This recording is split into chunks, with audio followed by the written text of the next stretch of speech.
Hi everyone. అనుకోని పెళ్ళి part 14. గమనిక: ఈ పాత్రలు నటులకు సంబంధించినవి కావు. ఇది కేవలం కల్పిత ప్రయోజనం కోసం మాత్రమే. ఏదైనా తప్పులు ఉంటే క్షమించండి. రాహుల్ పెన్ డ్రైవ్ని చూసి చాలా భయంతో ఇలా అన్నాడు. సార్, ఈ పెన్ డ్రైవ్లో డేటా ఏం లేదు, అంతా ఖాళీగా ఉంది అని. రేయాన్ష్ ఒక్కసారిగా ముందుకు వంగి స్కాన్ చేసి చూశాడు.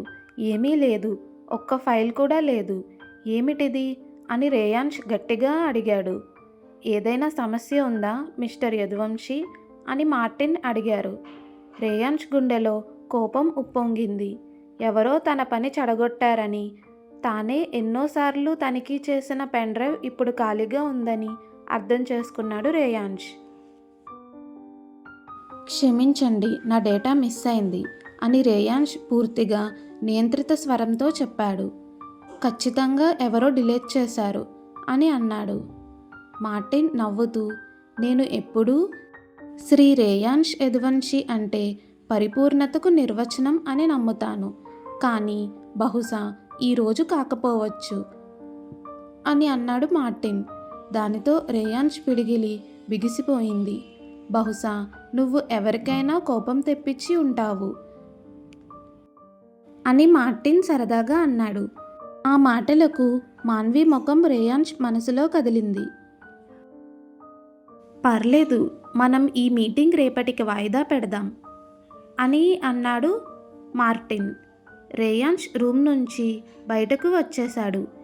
ఎవరు ఇలా చేశారు, ఎవరు తన పని తాకడానికి ధైర్యం చేశారు అని అనుకుంటూ ఉన్నాడు రేయాన్ష్ కోపంతో. ఇంట్లో మాన్వి రేయాన్ష్ అమ్మతో కిచెన్లో ఉంది. ఆమె నవ్వుతూ ఇలా చెబుతోంది. చూడు, ఇలాగే తీసుకుంటారు ప్రతీకారం. రేయాన్ష్ ప్రాజెక్టు నేనే తొలగించాను అని చెప్పింది రేయాన్ష్ తల్లి. రేయాన్ష్ ఇప్పటి నుంచి స్త్రీలను ఎలా గౌరవించాలో నేర్చుకోవాలి అని అనింది అత్తగారు. మాన్వి నోరు తెరిచి మౌనంగా ఉండిపోయింది. రేయాన్ష్ ఇప్పుడు బాధగా ఉంటారు కదా అని మాన్వి మెల్లగా అడిగింది. రేయాన్ష్ అమ్మ సీరియస్గా చూసింది. రేయాన్ష్ నిన్ను మిరపకాయ తినమని బలవంతం చేశాడు కదా, ఇది చిన్న శిక్ష మాత్రమే. నా కొడుకు అయినప్పటికీ తప్పు చేసినా నేను నేర్పిస్తాను అని చెప్పింది రేయాన్ష్ తల్లి. మాన్వి హృదయం ఆనందంతో కరిగిపోయింది. ఇలాంటి అండ, ఇలాంటి ప్రేమ మాన్వి ఎప్పుడూ కోరుకునేదే. ఆ రోజు రాత్రి రేయాన్ష్ ఇంటికి వచ్చాడు. అతని ముఖం కోపంతో నిండిపోయింది. నాన్న, నిన్న నువ్వే నా పెన్ డ్రైవ్ చూసావు కదా, అందులో ఫైళ్ళు ఎలా తొలగిపోయాయి అని నేరుగా తన తండ్రిని అడిగాడు రేయాన్ష్. రేయాన్ష్ తండ్రి చేతులు ఎత్తి నాకేమీ తెలియదు అని అన్నారు అమాయకగా నటిస్తూ. మాన్వి అది చూసి లోపల నవ్వుకుంది. అయ్యో పాప ఇప్పుడే అమాయకుడిగా నటిస్తున్నారు అని. అంత టెన్షన్ మధ్యలో అకస్మాత్తుగా ఎవరో మాన్వి చేతిని పట్టుకున్నారు అనిపించింది. మాన్వి వెంటనే వెనక్కి తిరిగితే రేయాన్ష్ అక్కడ ఉన్నాడు. మాన్విలో శ్వాస ఆగిపోయింది. రేయాన్ష్ అలా చేసింది నేననుకుంటున్నాడా అని అనుకుంది మాన్వి. నేనేమీ చేయలేదు అని మాన్వి వెంటనే చెప్పేసింది. కానీ రేయాన్ష్ ఆశ్చర్యంగా చిరునవ్వు నవ్వాడు మాన్విని చూసి. మాన్వి గుండె ఒక్కసారి ఆగిపోయింది. రేయాన్ష్ మెల్లగా చెప్పాడు, క్షమించండి అని నిశ్శబ్దంగా మెట్లు ఎక్కి వెళ్ళిపోయాడు. మాన్వి స్తంభించిపోయి అక్కడే నిలబడిపోయింది.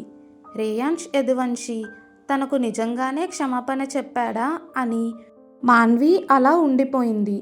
ఇప్పుడు ఏమైంది అని మాన్వి తనలో తాను మాట్లాడుకుంది. రేయాన్ష్ మాన్వికు క్షమాపణ చెప్పిన క్షణం మాన్వి కళ్ళల్లో పడిన ఆ ఆశ్చర్యం అతన్ని కాసేపు నిలిపేసింది. మాన్వి నిజంగా అతను తప్పు చేసినట్లే భావించింది. ఏదో అన్యోన్యమైన మాట పలికినట్లు మాన్వి ముఖం చూపించింది. రాత్రి భోజన సమయంలో అత్త తన యాత్ర నుండి ఎప్పుడు వస్తుంది అని ధర్మ్ భోజనం చేస్తూ అడిగాడు. ఎందుకిలా అత్తను అంత మిస్ అవుతున్నావు అని రియా నవ్వుతూ ఆట పట్టించగా టేబుల్ చుట్టూ చిన్న చిరునవ్వులు వచ్చాయి.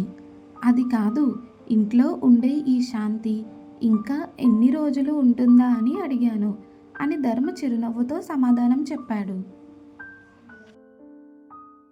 వచ్చే సోమవారం వస్తాదని నీళ్లు తాగుతూ రేయాన్స్ తండ్రి చెప్పారు. రేయాన్స్ ఆలోచనలలో మునిగిపోయాడు. అతను త్వరగా భోజనం ముగించాడు. టేబుల్ నుండి లేవడానికి ముందే రేయాన్స్ చూపు మాన్వి వైపు పడింది. రేయాన్స్ యదువంశి తన మీదే తనలో కోపంగా నవ్వుకున్నాడు.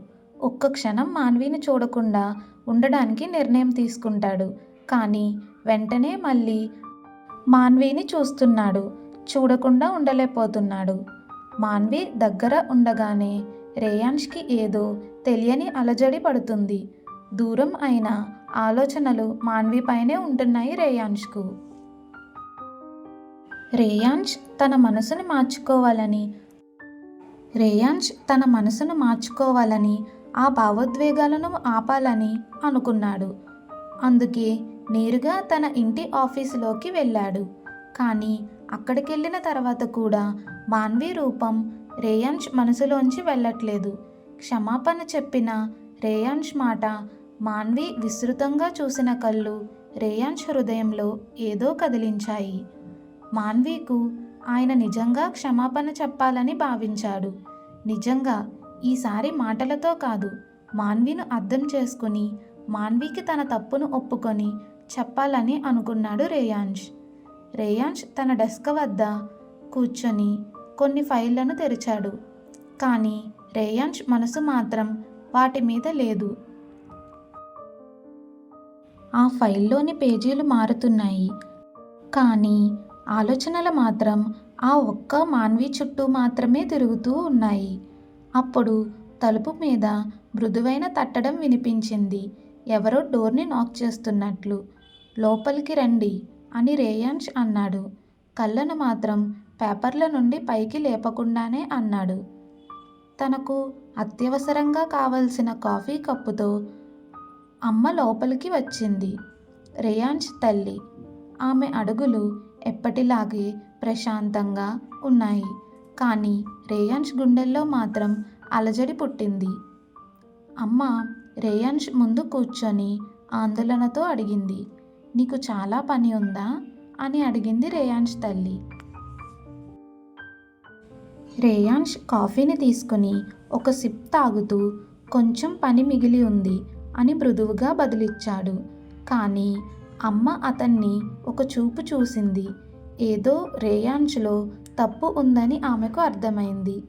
ఏమైంది అని ఆమె కళ్ళు శుభ్రమైన ప్రేమతో ఆందోళనతో నిండిపోయాయి. ఏమీ లేదు అని రేయాన్స్ ప్రయత్నించాడు అబద్ధం చెప్పడానికి. కానీ రేయాన్స్ తల్లి చూపు, అలా ప్రశ్నించే అర్థం చేసుకునే తల్లి చూపు రేయాన్స్ను పూర్తిగా బట్టబయలు చేసింది. అప్పుడు రేయాన్స్ తల్లి ఇలా అనింది. నేను నీ అమ్మను రేయాన్స్, నాకు అన్నీ తెలుస్తాయి అని ఆమె మెల్లగా మెత్తదనంతో నిండిన స్వరంతో చెప్పింది. చెప్పు ఏమైంది అని అడిగింది. ఆ ఒక్క మాట కొడుకు రేయాన్స్ అంతరంగంలో కొట్టుకున్న ఎన్నో మాటలను కరిగించింది. తాను నమ్మలేని అనుకున్న భావాలు ఒక్కసారిగా బాహ్యానికి రావడానికి ప్రయత్నించాయి. అప్పుడు ఇలా చెప్పాడు రేయాన్స్. నా ప్రవర్తనతో నేను మాన్వి జీవితాన్ని దుర్భరంగా చేశాను కదా అని రేయాన్స్ చివరకు ఒప్పుకుంటూ అన్నాడు.